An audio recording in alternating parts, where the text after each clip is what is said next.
you claim that when the car was returned to you, it was damaged. Yes. And that you seek to hold the defendant responsible now for the damages. Am I correct? Correct.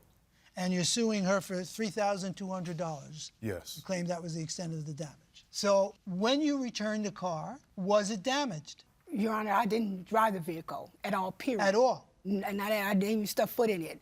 What happened is that I let my daughter, I rented it for her. So when she rented the car, Well, when now I gave it... let's take it back a little bit. You said you never drove it. Who did you deliver the car to, and how did you do that? To her daughter, she was listed as an additional driver, and she came and picked up the vehicle. When you say came and picked it up, were you there when the Yes, car... I was there. We have to Where, hand over where the was she keys. to pick it up? Near my home. It's just a pickup spot, like a parking lot where. And you drove it there?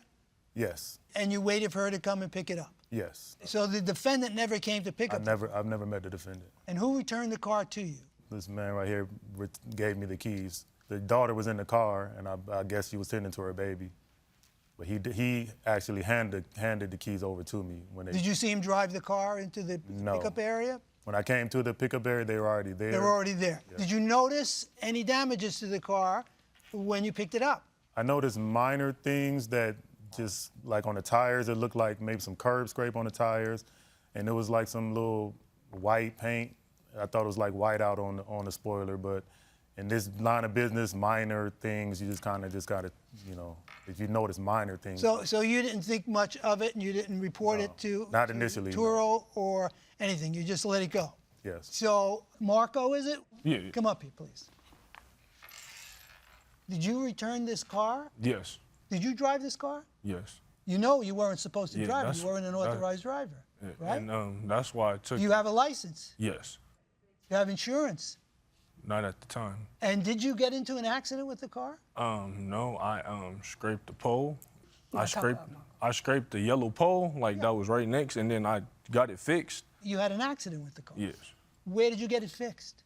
It was a body shop on. You have a receipt for the repairs? I don't. How much did you pay for the repairs? It was around like $1,200. Did you tell the plaintiff when you returned the car to him that you had gotten into an accident with it? No, I didn't. Why not? I felt that I got it taken care of. I didn't think much of it. I just took it to get dropped off. I was like. And is that why you had to request an extra day to return the car? Yes. You can't tell us what needed to be fixed? One of the fenders, it was a little dent with some yellow paint. Why don't you tell us what happened, how you got into the accident? Really, I just got in the car. I was leaving work, and I was bagging out, and I just scraped the pole a little bit. Was it in the parking lot? Yes, in the back of my job, yeah, in the parking lot. When did you first discover that the car was more damaged than you had originally thought? I discovered 3 days later, because when I got the car, I just initially once over look at it, and then I park it because I don't drive it every day. When I brought it back out to go for another trip, that's when I noticed the damage. And what was the damage? I noticed some metal sticking from under my fender. Then when I got close up on it, I can see like all kind of blemishes. And did you take it to a repair shop to get an estimate of what the damage was? Absolutely. It was $3,200 and some change. What did they say was wrong with it?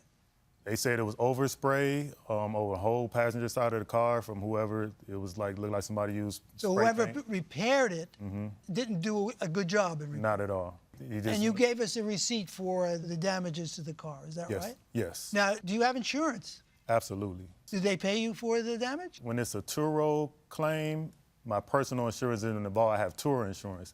That's why if they would have just turned the car in, they would have just probably been out $500, and I would have just took care of the rest. Don't you have collision? Yes, I do. But when it happens on a Turo trip, Turo has its own insurance Yes. policy, and it excludes you from pursuing it through your insurance policy? Yes. And did Turo honor the insurance policy? no, they didn't, because you have to catch that damage within 48 hours, and I didn't see it for like 3 or 4 days later.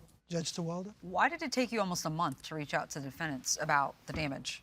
I wanted to let Turo handle it because I'm not supposed to be having much contact back and forth. I don't even have any personal numbers or anything. So I was trying to let Turo handle. That's when I thought Turo would, take care of my claim, and I was letting them handle it.